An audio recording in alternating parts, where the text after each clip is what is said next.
কি বলেছে, for what value of K is the function fx is equals to sin 5x by 3x if x is not equals to 0 and k if x equals to 0 is continuous at x equals to 0.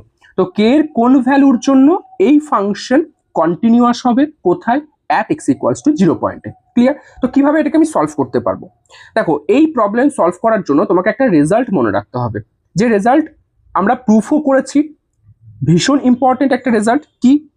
যে limit x tends to 0 sin x divided by x this is equals to হচ্ছে 1 at x equals to 0 পয়েন্টে sin x by x এর limit হচ্ছে 1। এখন এই result use করে আমরা এই প্রবলেম খুব সহজেই প্রুফ করতে পারবো। দেখো, এখানে আমার ফাংশন কি আছে, sin 5x by 3x।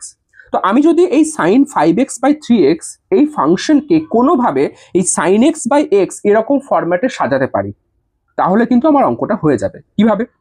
Solution. যেহেতু আমাকে কোশ্চেনের মধ্যে অলরেডি বলে দিয়েছে যে ফাংশন কন্টিনিউয়াস হবে, আমাকে শুধুমাত্র কে এর ভ্যালু বের করতে হবে না। একটা জিনিস ক্লিয়ার, যে আমার যে limiting value that will be equal to the functional value. Okay, so আমি বলতে পারি যে limit x tends to 0 f of x that will be equals to functional value at x equals to 0।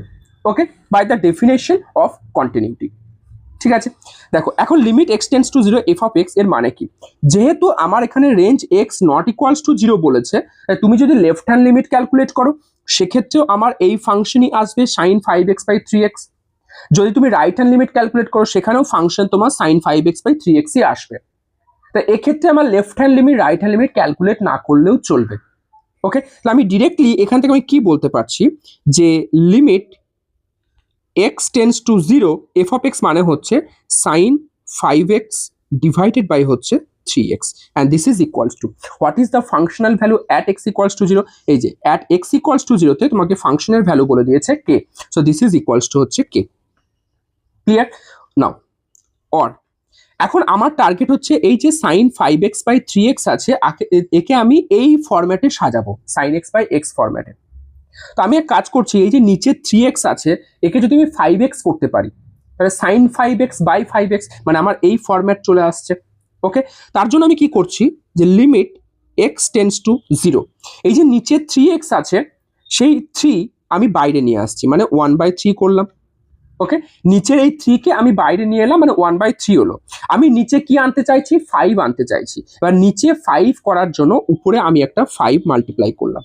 Clear? নিচে 5 করার জন্য উপরে আমি একটা 5 মাল্টিপ্লাই করলাম, তাহলে আমার জিনিসটা কি দাঁড়াচ্ছে, sin 5x ডিভাইডেড বাই হচ্ছে 5x this is equals to হচ্ছে k। আর এখন আমরা জানি এই sin 5x by 5x এর limiting value at x equals to 0 হচ্ছে 1। তো আমি এখান থেকে কি বলতে পারছি, this imply k is equals to 5/3 into হচ্ছে 1 দিস ইজ ইকুয়ালস টু হচ্ছে 5/3। ক্লিয়ার? তো এই টাইপের প্রবলেম যেখানেই দেখবে sin x by x টাইপের কিছু ফরম্যাট আছে, সেক্ষেত্রে তুমি যদি sin x by x ফরম্যাটে সাজিয়ে নাও তোমার কিন্তু প্রবলেমটা ইজিলি সলভ হয়ে যাবে। ওকে, তবে একটা জিনিস মাথায় রাখবে, এক্ষেত্রে কিন্তু continuity at x equals to 0 বলেছে, অন্য কোনো পয়েন্টে বললে সেক্ষেত্রে কিন্তু রেজাল্ট অন্য কিছু হতে পারে। ওকে, চলো।